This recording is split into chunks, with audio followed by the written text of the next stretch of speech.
안녕하십니까. 박훈탁TV입니다. 푸틴이 미국 선제 타격 전략을 고려하고 있습니다. 미셸 오바마가 트럼프 트위터 영구 금지를 요구했습니다. 2024년 미국 선거에서 우편 투표만 할 것이라는 예측이 나왔습니다. 방송 전에 한 말씀 드리겠습니다. 여러분들 잘 아시다시피 제가 해임 취소 행정소송하고 있고 조금 있으면 광주가 제기한 손해배상 청구 소송도 해야 됩니다. 제가 많이 힘들고 좀 어렵습니다. 여기 후원 계좌 있습니다. 자율구독료 내는 셈 치고 좀 도와주시기를 간곡하게 부탁드리겠습니다.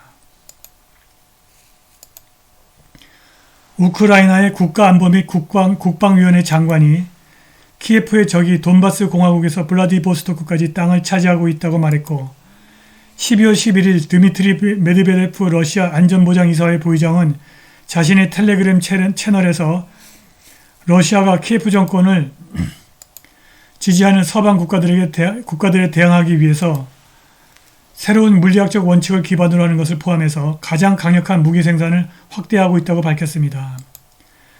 그는 우리의 적은 나치에 충성을 맹세한 유럽, 북미, 일본, 뉴질랜드 그리고 다른 지역의 수많은 나라에서 확고하게 자리를 잡고 있다. 이것이 우리가 새로운 물리학 원칙에 기반을 둔 것을 포함해서 가장 강력한 파괴수단의 생산을 확대하고 있는 이유다라고 말했습니다. 한편 서방 언론이 중병에 걸렸다고 보도한 푸틴이 매우 건강한 모습으로 과거 소련 동맹국들의 키르기스탄 정상회담에 참석해서 미국이 개발한 선제 군사공격 전략의 사용을 신중히 고려하고 있다고 말했습니다. 러시아는 몇 시간 안에 상당수의 극초음속 미사일로 적대국을 공격할 수 있고 적국이 반격 기회를 갖기 전에 그들의 전략적 대응 및 지휘 능력을 파괴할 수 있습니다. 백악관은 푸틴의 발언을 말로만 하는 무력의 과시, 세버 레틀링이라고 평가절하했습니다. 푸틴은 우리는 그것, 선제 군사공격에 관해서 단지 생각만 하고 있을 뿐이다. 그들은 과거에 그것에 관해 공개적으로 떠드는 것을 주저하지 않았다고 말했습니다.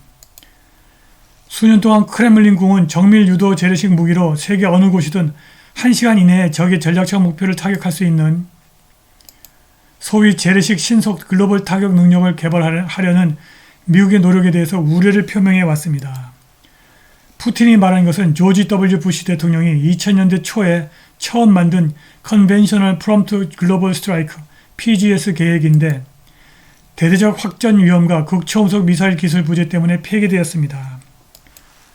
PGS 개념은 약 10년 전 버락 오바마 치하에서 되살아났으나 실제로 사용할 준비가 된 구체화된 전략이 아니라 이론으로만 남았습니다.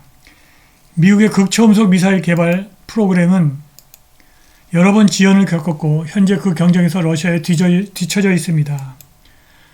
푸틴이 키르기스탄 연설에서 우크라이나에 대한 선제 공격을 언급하지 않는 것은 당연합니다. 러시아는 이미 매일 우크라이나의 거의 모든 인프라 목표를 타격하고 있습니다.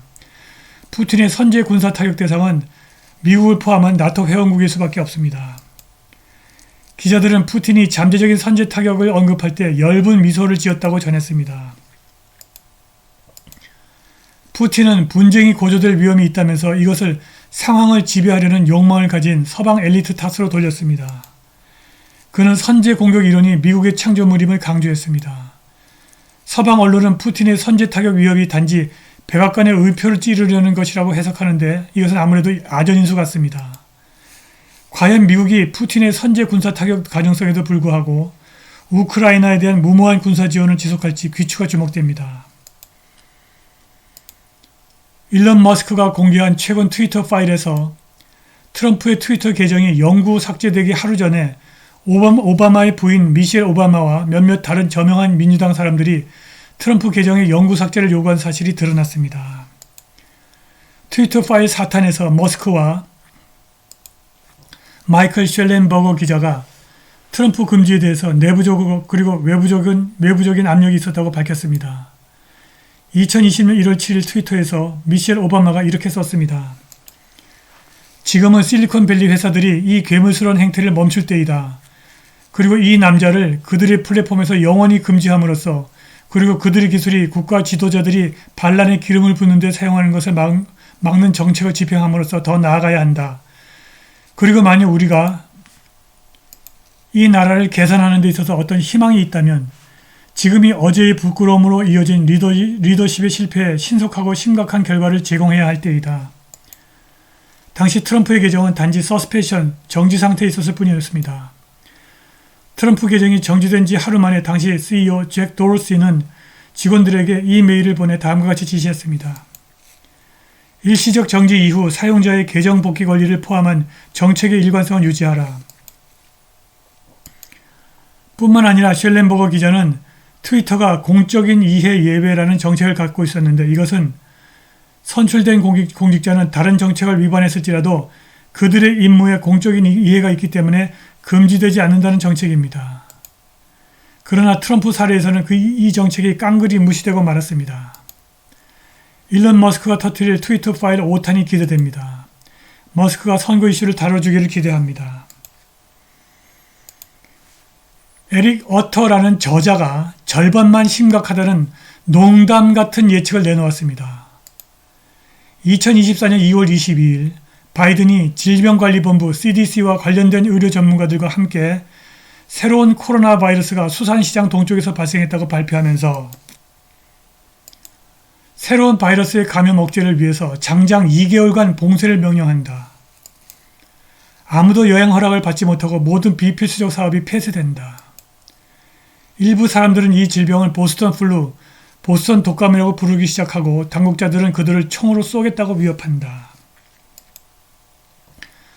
10월 10일 보스턴 독감 유행으로 바이든이 방호복을 제대로 착용하지 않고 밖에서 잡히면 중범죄로 체포하는 행정명령을 내린다. 10월 11일 바이든이 아이스크림을 미국의 공식 식품으로 지정하는 행정명령을 발표한다. 10월 12일 바이든이 모든 곳에서 영원히 현장 투표를 영구적으로 금지하는 행정명령을 내린다. 앞으로는 우편 투표만 허용된다. 11월 5일 흥분한 주류 매체들이 민주당이 압도적으로 이기고 있고 거대한 푸른 물결이 2024년 선거 이래 미국을 휩쓸고 있다고 발표하고 펜실베니아의 민주당 상원의원 존 페터맨이 대통령으로 당선된다. 11월 11일 2024년 선거의 최종 집계가 발표되는데 상원은 민주당과 공화당이 각각 61석과 39석을 가져가고 하원은 민주당과 공화당이 각각 292석과 143석을 가져간다. 2025년 1월 29일 대통령 존 페터만이 민주당 하원 의원들이 만든 모든 정치적 반대를 제거하는 법안에 서명한다. 일당 체제를 달성한 민주당이 우리가 마침내 우리의 민주주의를 구했다고 자랑한다. 이 예측의 저자는 이 예측이 절반만 심각하다고 말하지만 세계보건기구와 미국 존스 홉킨스 대학교 그리고 빌 게이츠가 2022년 10월 23일 벨기에 브뤼셀에서 새로운 팬데믹 시뮬레이션을 했습니다. 새로운 바이러스가 초래할 재앙적 감염은 훨씬 더 치명적이고 특히 어린이를 목표로 한다고 합니다. 이 시뮬레이션에 참여한 세계보건기구의 건강자문위원은 브라질에서 발생해서 전 세계로 퍼지는 가상의 중증 유행성 엔테로바이러스 호흡기 증후군에 관해서 말했습니다.